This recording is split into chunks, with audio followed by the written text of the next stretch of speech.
ഈശോ മിശിഹായ്ക്ക് സ്തുതിയായിരിക്കട്ടെ. നമ്മൾ സ്ലീഹക്കാലത്തിലേക്ക് പ്രവേശിക്കുകയാണ്. ഒന്നാം ഞായർ സ്ലീഹക്കാലം പന്തക്കുസ്ത തിരുനാളാണ്. പന്തക്കുസ്ത തിരുനാൾ 50-ാം ദിവസം എന്നൊക്കെ അതിന് അർത്ഥമുള്ളൂ. നമുക്കറിയാം, പന്തക്കുസ്ത ദിനത്തിലാണ് കർത്താവിൻ്റെ ആത്മാവ് ശിഷ്യന്മാരുടെ മേൽ വരുന്നത്. പക്ഷേ അതിനു മുമ്പ് പല പ്രാവശ്യം അവിടുന്ന് ഇപ്രകാരം പറയുന്നുണ്ട്. നമുക്കറിയാം, ലൂക്കായുടെ സുവിശേഷത്തിലും അതുപോലെ മറ്റു സുവിശേഷങ്ങളിലുമൊക്കെ കർത്താവ് ഇങ്ങനെ തൻ്റെ ആത്മാവിനെ അവരിലേക്ക് വർഷിക്കുന്നതായിട്ട് കാണാം. ഇവിടെ ഈ പന്തക്കുസ്ത തിരുനാളിൽ നമ്മൾ ഓർക്കേണ്ട വസ്തുത എന്താണ്? കർത്താവിൻ്റെ പ്രമാണങ്ങൾ, ചട്ടങ്ങൾ നമ്മുടെയൊക്കെ ഹൃദയത്തിലേക്ക്, മനസ്സിലേക്ക് ആഴത്തിൽ എഴുതപ്പെട്ട ദിവസമാണത്. ഇന്നത്തെ ഒന്നാമത്തെ വായന ഉൽപ്പത്തിയുടെ പുസ്തകം 2-ാം അധ്യായം 1 മുതൽ 8 വരെയുള്ള വാക്യങ്ങളാണ്. അവിടെ ബാക്കി എല്ലാ കാര്യങ്ങളെയും സൃഷ്ടിച്ചിട്ട് ദൈവം മനുഷ്യനെ സൃഷ്ടിച്ച കാര്യം ഇപ്രകാരം പറയുകയാണ്: എന്നാൽ ഭൂമിയിൽ നിന്നൊരു മൂടൽ മഞ്ഞ് ഉയർന്നു വന്നു, ഭൂതലമെല്ലാം നനച്ചു. ദൈവമായ കർത്താവ് ഭൂമിയിലെ പൂഴി കൊണ്ട് മനുഷ്യനെ രൂപപ്പെടുത്തുകയും ജീവൻ്റെ ശ്വാസം അവൻ്റെ നാസാരന്ധ്രങ്ങളിലേക്ക് നിശ്വസിക്കുകയും ചെയ്തു. അങ്ങനെ മനുഷ്യൻ ജീവനുള്ളവനായി തീർന്നു. അവിടുന്ന് കിഴക്ക് ഏദനിൽ ഒരു തോട്ടമുണ്ടാക്കി താൻ രൂപം കൊടുത്ത മനുഷ്യനെ അവിടെ താമസിപ്പിച്ചു. പൂഴിയിൽ നിന്ന് മനുഷ്യനെ സൃഷ്ടിച്ചു. എന്നിട്ടോ ദൈവം തൻ്റെ ജീവൻ്റെ ശ്വാസം അവൻ്റെ നാസാരന്ധ്രങ്ങളിലേക്ക് നിശ്വസിക്കുകയും ചെയ്തു.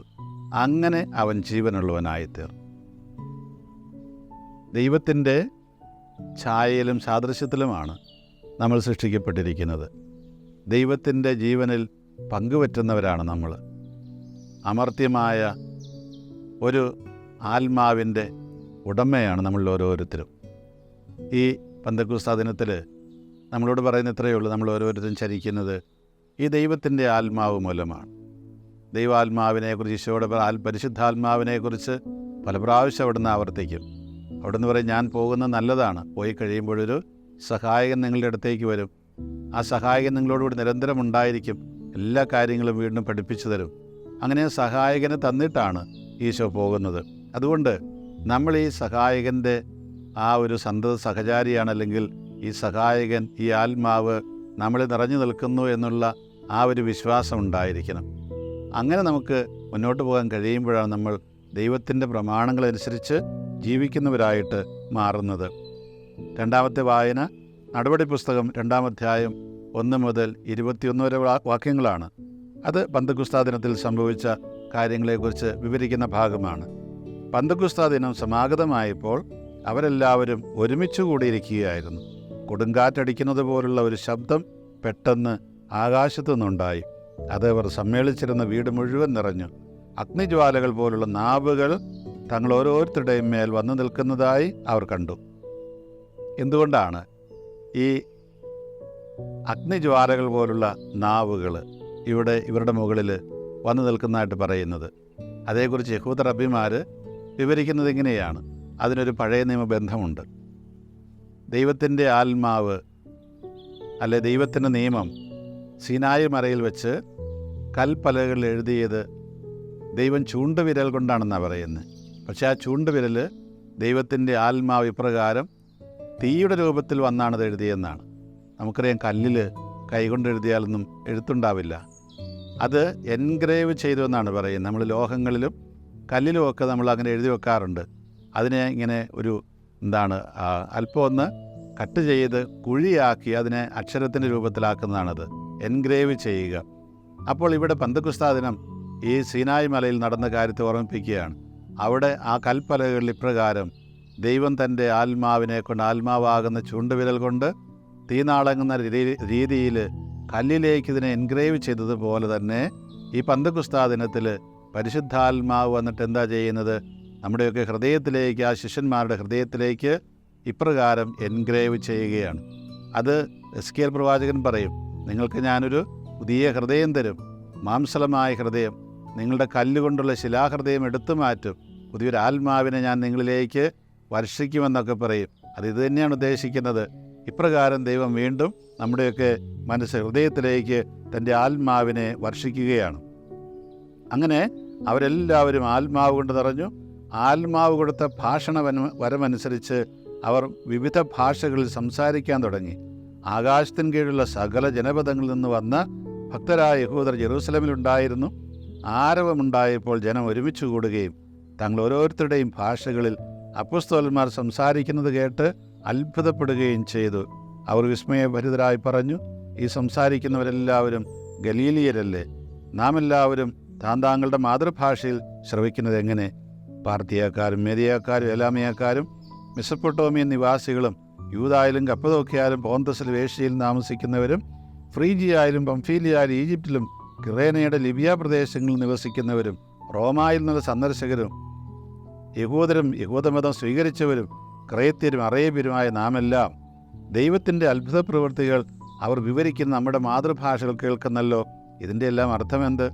അവർ പരസ്പരം ചോദിച്ചുകൊണ്ട് എല്ലാവരും വിസ്മയിക്കുകയും പരിഭ്രമിക്കുകയും ചെയ്തു. വേറെ ചിലർ പറഞ്ഞു, ഇവർ പുതിയ വീഞ്ഞൊക്കെ കുടിച്ച് അല്പം പൂസായിട്ട് വന്നിരിക്കുകയാണ്. അപ്പോൾ പത്രോസ് ഏറ്റിട്ട് പറയുന്ന ചില കാര്യങ്ങളുണ്ട്. എന്നിട്ട് പത്രോസ് പറയുന്നത് എന്താണ്? നിങ്ങൾ വിചാരിക്കുന്നത് പോലെ ഇവർ ലഹരി പിടിച്ചവരല്ല. കാരണം ഇപ്പോൾ ദിവസത്തിൻ്റെ 3-ാം മണിക്കൂറേ ആയിട്ടുള്ളൂ. എന്ന് പറഞ്ഞാൽ 9 മണിയെന്നർത്ഥം. രാവിലെ ആയിട്ടുള്ളൂ. എഴുന്നേറ്റ് വരുന്നതിന് മുമ്പ് തന്നെ അവർ വീഞ്ഞ് കുടിച്ച് പൂസായി വന്നെന്നാണ് നിങ്ങൾ പറയുന്നത്. കാരണം ഇപ്പോൾ ദിവസത്തിൻ്റെ 3-ാം മണിക്കൂറിലേ ആയിട്ടുള്ളൂ. മറിച്ച് ജോയേൽ പ്രവാചകൻ പറഞ്ഞതാണ്, ദൈവം അരുളി ചെയ്യുന്നു, അവസാന ദിവസങ്ങളിൽ എല്ലാ മനുഷ്യരുടെയും മേൽ എൻ്റെ ആത്മാവിനെ ഞാൻ വർഷിക്കും. നിങ്ങളുടെ പുത്രന്മാരും പുത്രിമാരും പ്രവചിക്കും.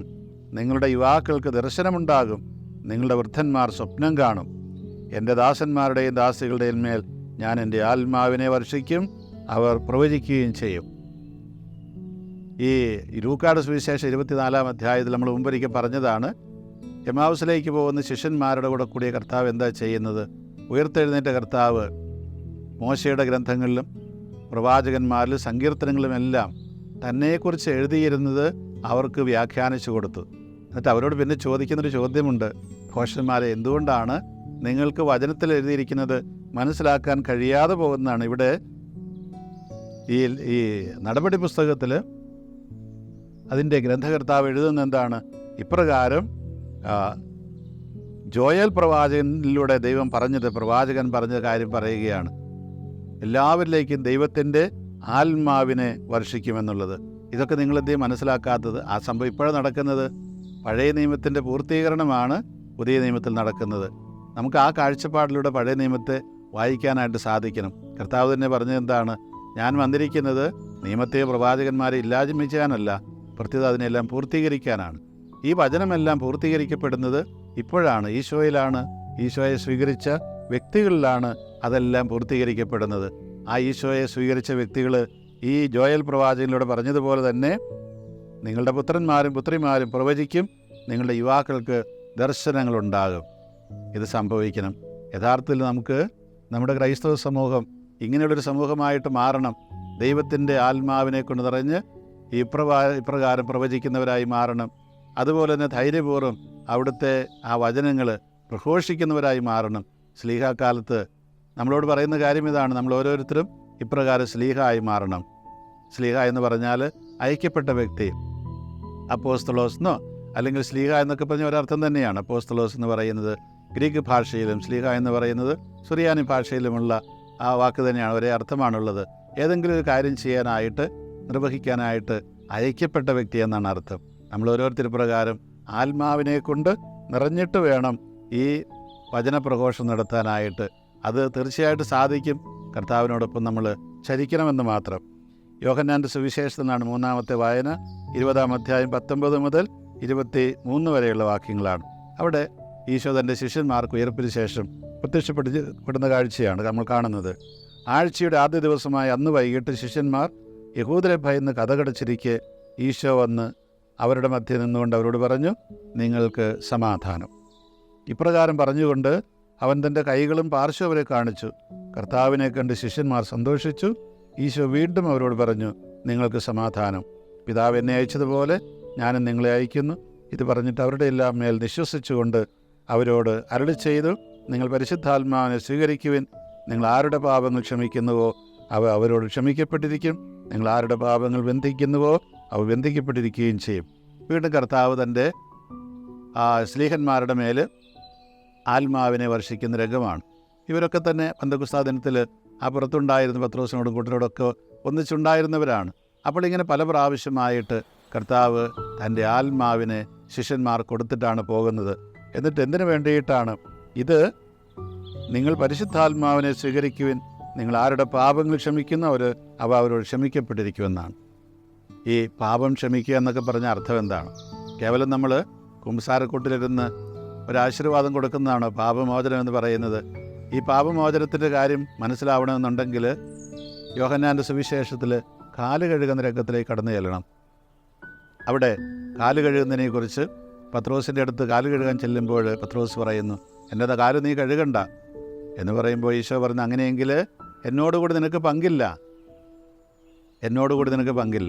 എന്ന് പറഞ്ഞാൽ അർത്ഥം, നീ പാപിയാണ്, ശരിയാണ്, നീ കുളിച്ചവനാണ്, ജ്ഞാനത്തിൽ കുളിച്ചവനാണ്, നീ എന്നെ ഏറ്റുപറഞ്ഞവനാണ്, പക്ഷേ നീ ലോകത്തിൽ ജീവിക്കുന്നതുകൊണ്ട് നിന്നിൽ പാപമുണ്ടാകും. അതെനിക്കേ കഴുകിക്കളയാൻ കഴിയുകയുള്ളൂ. എന്നോടുകൂടി പങ്കുണ്ടാകണമെങ്കിൽ ഞാൻ തന്നെ അത് കഴുകിക്കളയണം. അപ്പോൾ ഇതിനെക്കുറിച്ച് പരിശുദ്ധ പിതാവ് ബെനഡിക്റ്റ് മാർപ്പാപ്പ പറയുന്നത് ലോകത്തിൻ്റെ പാപങ്ങൾ മോചിക്കുന്നതിൻ്റെ സൂചനയാണത്. അത് മോചിക്കുന്നത് എങ്ങനെയാണ്? തങ്ങളെ തന്നെ മുറിച്ചു കൊടുത്തുകൊണ്ടാണ്. കാല് കഴുകണമെന്നത് അടിമയുടെ പണിയാണ്. അപ്പോൾ ഒരടിമയുടെ തലത്തിലേക്ക് പോലും താഴാനായിട്ട് യാതൊരുവിധ അവകാശങ്ങളും എനിക്ക് വേണ്ട എന്ന് പറഞ്ഞുകൊണ്ട് മുഴുവനായിട്ടും കൊടുക്കാൻ പറ്റുന്ന വ്യക്തികൾക്കാണ് ഈ ലോകത്തിൻ്റെ പാപങ്ങൾ മോചിക്കാൻ കഴിയുക. അങ്ങനെ ഈ ലോകത്തെ പാപത്തിൽ നിന്ന് രക്ഷിക്കാനായിട്ട് കഴിയും. ഇതാണ് ഇവിടെ പറയുന്നത്, നിങ്ങൾ ആരുടെ പാപങ്ങൾ ക്ഷമിക്കുന്നുവോ അവ അവരോട് ക്ഷമിക്കപ്പെട്ടിരിക്കും. ഇപ്രകാരം നമുക്ക് നമ്മളെ തന്നെ കൊടുത്തുകൊണ്ടാണ് ഈ പാപമോചനം നടത്തുന്നത്, കേവലം ഒരു ആശീർവാദം കൊണ്ട് മാത്രമല്ല. അപ്പോൾ ഇപ്രകാരം നമ്മൾ ഈ പരിശുദ്ധാത്മാവിനെ സ്വീകരിച്ച് ഈ ശ്ലീഹകാലത്ത് അയക്കപ്പെടുകയാണ്. ശ്ലീഹമാരായിട്ട് അവിടുത്തെ സുവിശേഷം പ്രഘോഷിക്കാനായിട്ട്, ഈ പാപമോചനം കൊടുക്കാനായിട്ട്. പ്രിയമുള്ളവരെ, നമ്മൾ ഈ ലോകത്തിൻ്റെ പാപങ്ങൾ മോചിക്കുന്ന, ദൈവമായിട്ട് ഒന്നിപ്പിക്കുന്ന, ആത്മാവിനെ കൊണ്ട് നിറയ്ക്കുന്ന ഒരു സമൂഹമായി മാറട്ടെ. ആദ്യം നമ്മൾ നിറയണം, പിന്നീട് മറ്റുള്ളവരെ നിറയ്ക്കണം. ഈശോ നമ്മളെ അനുഗ്രഹിക്കട്ടെ. ഈശോ മിശിഹായ്ക്ക് സ്തുതിയായിരിക്കട്ടെ.